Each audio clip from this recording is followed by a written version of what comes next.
கிளம்பிட்டாங்களா இல்லையாம்மா? கொக்கி பாரு எப்படி நிக்குது. அவரு அவன் நான் படுத்துக்கிறேன். இந்த மாதிரி தான் அவரு அவங்க தான் நான் படுத்துவேன். ஆனால் சின்ன குழந்தை இல்லையே.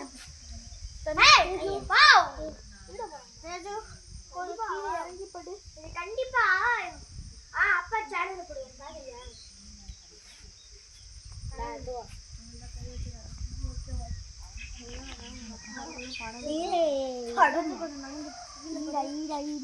மோசமான அப்பா அதுக்குள்ள படம் எடுக்கிறாங்க.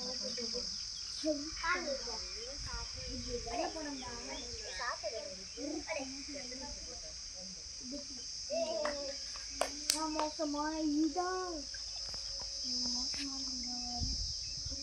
பாசமான ஈடா ஒன்றும் பிரச்சனை இல்லை. நான் எது சொன்னாலும் உனக்கு பிரச்சனை இல்லை. அதே சொல்லு தேஜு தேஜு அது மட்டும் தேஜு கொஞ்சம் கீழே போட்டுக்கோ.